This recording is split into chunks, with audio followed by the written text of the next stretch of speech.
আমাদের তৌহিদি জনতা ইসলামী আন্দোলনের সম্মানিত ভাইয়েরা এবং আমার সাথীরা এবং ইলেকট্রনিক্স মিডিয়ার ভাইয়েরা, আসসালামু আলাইকুম রহমতুল্লাহি ওয়া বারাকাতুহু। আমি এফডিসিসিআর সাবেক পরিচালক, বরিশাল মেট্রোপলিটন চেম্বারের প্রেসিডেন্ট, এবং আপনারা জানেন দক্ষিণ অঞ্চলের ঐতিহ্যবাহী অ্যাডভেঞ্চার জাহাজের আমি কর্ণধার। তো আসলে আমাদের এফডিসিসিতে 3.5 কোটি ব্যবসায়ী, যেটা একটি রাষ্ট্রীয়ভাবে পুনর্গঠন হয়ে থাকে, তো সেখানে আমাদের ব্যবসায়ীদের নিরাপত্তার জন্য একটি আমলার নিচে আসা দরকার। সেই আমলাটা আমরা খুঁজে পেয়েছি আমাদের সেই চরমোনাই ইসলামী আন্দোলন।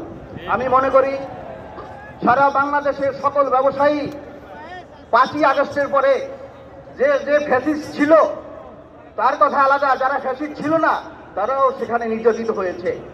চাঁদাবাজি থেকে, রাহাজানি থেকে, বিভিন্ন রকম তার শিল্প কারখানা বন্ধ থাকার থেকে যেভাবে হয়েছে, সেইটার থেকে প্রতিদান পাওয়ার জন্য আমি মনে করি সকল ব্যবসায়ীরা সারা বাংলাদেশে যারা শুধু ইসলামী আন্দোলন করেন, তারা শুধু আন্দোলনের সাথেই সম্পৃক্ত নয়, তাদের একটি কর্মসংস্থানের ব্যবস্থা আছে। যে পেশায় আছেন না কেন সেখানে ব্যবসায়ী রয়েছেন। আমি মনে করি সেই ব্যবসায়ীদেরকে নিশ্চিত সুরক্ষা এবং এই দেশের ব্যবসাকে সম্প্রসারণ করা। আজকে যদি ব্যবসায়ীদের চালিকা শক্তি হিসাবে শিল্প কলকারখানা সচল না থাকে, তাহলে আপনি দেখবেন লোকজন বেকার হয়ে যাবে। বেকার যখন হয়ে যাবে তখন আপনি রাস্তাঘাটে হাঁটতে পারবেন না, আপনি নিরাপত্তাহীনতা ভুগবেন। আপনি আজকে দেখেন সারা বাংলাদেশের আজকে প্রায় 20 কোটি জনগণের ভিতরে আজকে আমাদের যে শ্রমিক রয়েছে, সেই শ্রমিকের মেইন চালিকা শক্তি যদি বন্ধ হয়ে যায় তাহলে শ্রমিক বাজার বন্ধ হয়ে যাবে আমাদের।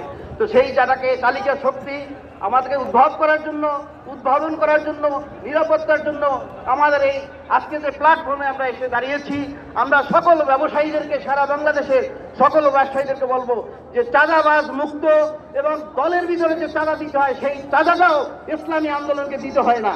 তার প্রমাণ আপনারা দেখেন সারা বাংলাদেশ থেকে ইনশাল্লাহ যেভাবে নিজ খরচে তারা এখানে নিজেরটা খেয়ে নিজেরটা পরে এখানে এসেছে, এর যে আর কি দেখবেন।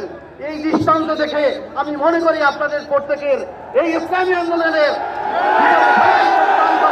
ব্যবসা হাতকে সম্প্রসারণ করেন এবং ব্যবসায়ীদেরকে শক্তিশালী করলে এই দেশের চালিকা শক্তি বেড়ে যাবে ইনশাল্লাহ। এবং শ্রম বাজার আমাদের চালনা থাকবে, রাস্তাঘাটে রাহাজানি, ছিনতাই, চাঁদাবাজি থাকবে না ইনশাল্লাহ। এই বলে আমার সংক্ষিপ্ত বক্তব্য শেষ করছি। আসসালামু আলাইকুম ওয়া রাহমাতুল্লাহি ওয়া বারাকাতুহু। সংগ্রামী সাথী ও বন্ধুগণ, মহাসমাবেশের পর্যায়ে বক্তব্য রাখবেন ইসলামী আন্দোলন বাংলাদেশের সিলেট বিভাগীয় সাংগঠনিক সম্পাদক জননেতা হাফেজ মাওলানা অ্যাডভোকেট মাহমুদুল হাসান। বক্তব্য রাখছেন ইসলামী আন্দোলন বাংলাদেশ কেন্দ্রীয় সাংগঠনিক সম্পাদক সিলেট বিভাগ মাওলানা মাহমুদুল হাসান। বিসমিল্লাহির রহমানির রহিম। নাহমাদুহু ওয়া নুসাল্লি আলা রাসূলিহিল কারীম, আম্মা বাদ। আজকের এই মহাসমাবেশ ঐতিহাসিক সোহরাওয়ার্দী উদ্যানে অনুষ্ঠিত হতে যাচ্ছে। 4টি দাবি নিয়ে আজকের এই মহাসমাবেশ। এই 4টি দাবি বাংলাদেশের আপামর তাওহীদি জনতার মনের এবং প্রাণের দাবি। আমরা প্রয়োজনীয় সংস্কারের দাবিতে আজকের এই মহাসমাবেশ আহ্বান করেছেন পীর সাহেব চরমোনাই।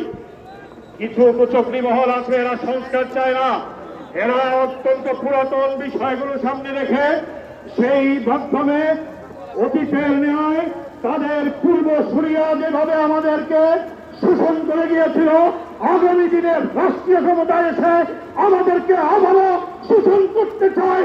সেই রাস্তায়রা বন্ধ করতে চায় না, যার জন্য কোনো সংস্কার চায় না। আগামী বাংলাদেশে কোনো গণহত্যাকারী থাকবে না, এটা পীর সাহেব চরমোনাই ঘোষণা দিয়েছেন। আওয়ামী লীগ সহ যারা অতীতে গণহত্যার দায়ে দণ্ডিত আছেন, যাদের বিচার চলমান আছে, তাদের বিচার সুনিশ্চিত করে তাদেরকে ফাঁসির আওতায় আনতে হবে, শাস্তির আওতায় আনতে হবে, এরপরে দেশ সামনে টিকে যাবে। দ্বিতীয় দাবি হলো আমাদের পিয়ার পদ্ধতির দাবি। যারা বিগত দিনে সংখ্যার দিক থেকে কম পার্সেন্টেজ ভোট পেয়ে শুধুমাত্র পেশি শক্তি ব্যবহার করে আসন নিশ্চিত করে রাষ্ট্রীয় ক্ষমতায় অধিষ্ঠিত হয়েছিল, এরা পিআর পদ্ধতির নির্বাচন চায় না।